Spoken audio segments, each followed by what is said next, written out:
Boa tarde a todos, que a paz do Mestre Jesus esteja entre todos nós. Dando prosseguimento à leitura do Livro dos Médiuns, no capítulo 20, Influência Moral do Médium, nós estamos no item 228. Ele começa assim: todas as imperfeições morais são portas abertas aos espíritos maus, mas a que eles exploram com mais habilidade é o orgulho, porque é essa a que menos a gente se confessa a si mesmo. Penso que é importante a gente pontuar que o orgulho nem sempre é um sentimento negativo, nem prejudicial, ele pode ser até positivo.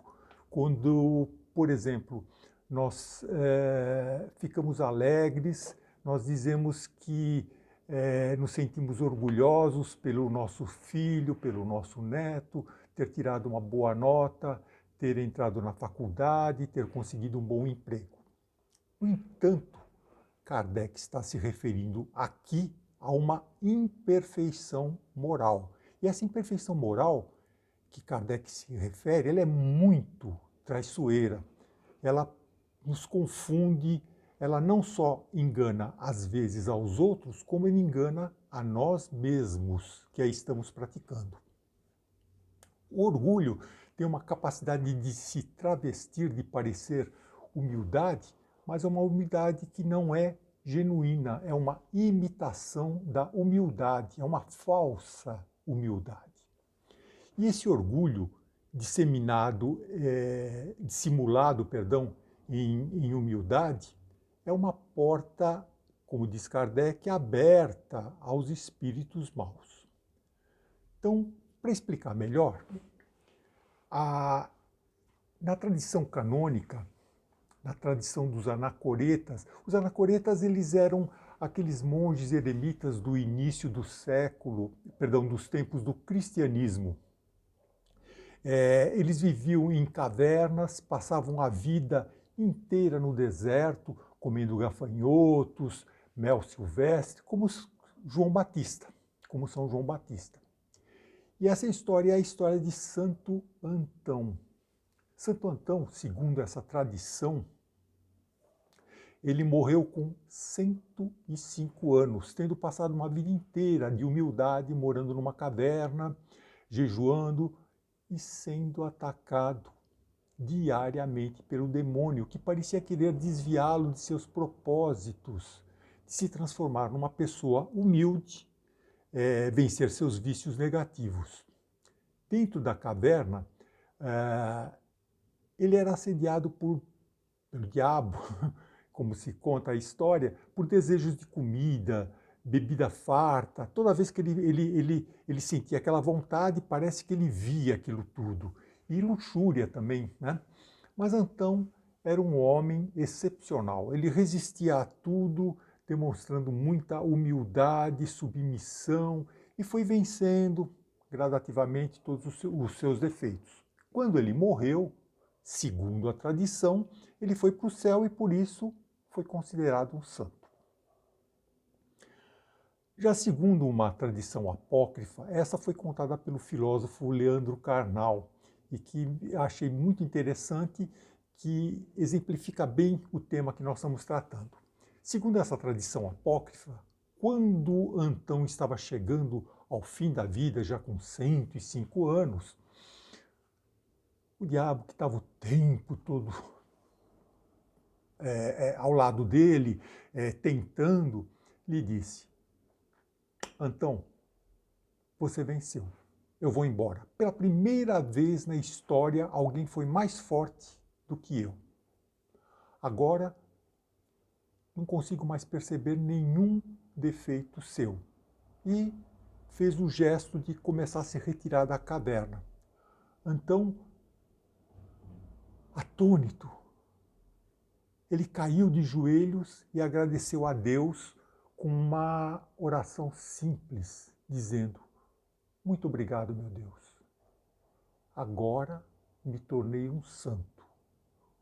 O demônio já estava saindo da caverna, ele ouviu isso, voltou-se para Antão sorriu e disse: "Ah, o orgulho, meu pecado preferido."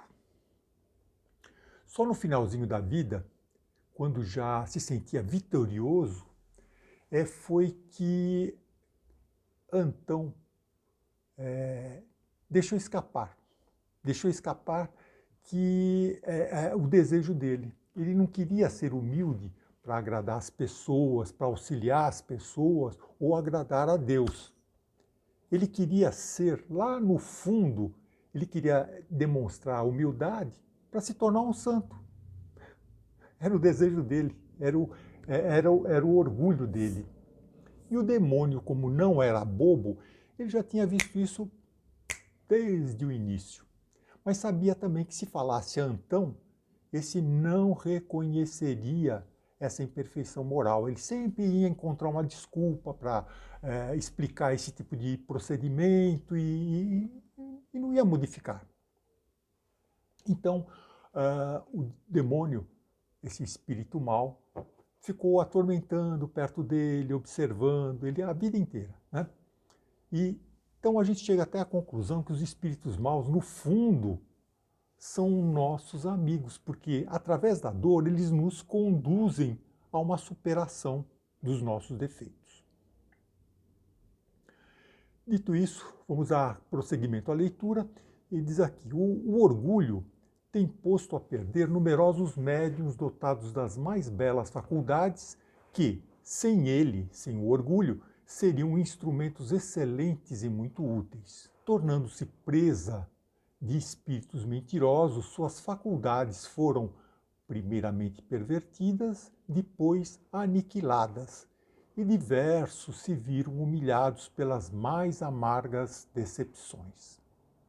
O orgulho se manifesta nos médiuns por sinais inequívocos, para os quais é necessário chamar a atenção, porque é ele um dos elementos que mais devem despertar a desconfiança sobre a veracidade das suas comunicações. Começa por uma desconfiança cega na superioridade das comunicações recebidas e na infalibilidade do espírito que as transmite. Disso resulta um certo desdém por tudo o que não procede deles, que julgam possuir o privilégio da verdade. O prestígio dos grandes nomes com que se enfeitam os espíritos que se dizem seus protetores os deslumbra. E como seu amor próprio sofreria se tivessem de confessar enganados, repelem toda a espécie de conselhos e até mesmo os evitam, afastando-se dos amigos e de quem quer que lhes pudesse abrir os olhos. Entram dentro de uma caverna, se fecham ali dentro, não querem nem ouvir o que os outros dizem. Se concordarem em ouvir essas pessoas, não dão nenhuma importância às suas advertências, porque duvidar da superioridade do espírito que os guia seria quase uma profanação. Chocam-se com a menor discordância, com a mais leve observação crítica e chegam, às vezes, a odiar até mesmo as pessoas que lhe prestaram serviços, favorecendo esse isolamento provocado pelos espíritos que não querem ter contraditores. Esses mesmos espíritos tudo fazem para os entreter nas suas ilusões, levando-os ingenuamente a considerar os maiores absurdos como coisas sublimes.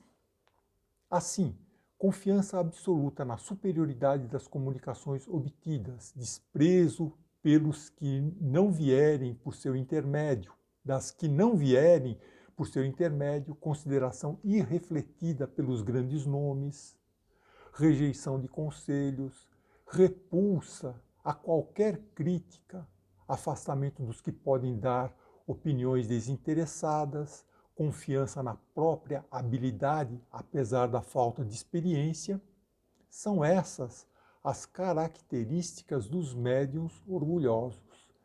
Necessário lembrar ainda que o orgulho é quase sempre excitado no médium pelos que dele se servem. Se possui faculdades um pouco além do comum, é procurado e elogiado, julgando-se indispensável, e logo afetando ares de importância e desdém quando presta o seu concurso. Já tivemos de lamentar, diz Kardec, várias vezes os elogios feitos a alguns médiuns com a intenção de encorajá-los. Para o Espiritismo, o orgulho e o egoísmo são as raízes de todos os males. São eles que desencadeiam outros defeitos. É por orgulho que nós discutimos, brigamos. É por orgulho ferido que nos magoamos. É o orgulho que dificulta o perdão. Não há fórmula mágica para nos livrarmos de um defeito tão entranhado em nossos espíritos. É um exercício diário, como o de Santo Antão. E se essa história apócrifa contada por Karnal for a verdadeira, Antão não só não se tornou santo, como teve que reencarnar para dar continuidade ao combate dessa sua imperfeição moral. Que a paz do Mestre Jesus esteja entre todos nós. Tenhamos todos uma boa tarde e até a próxima.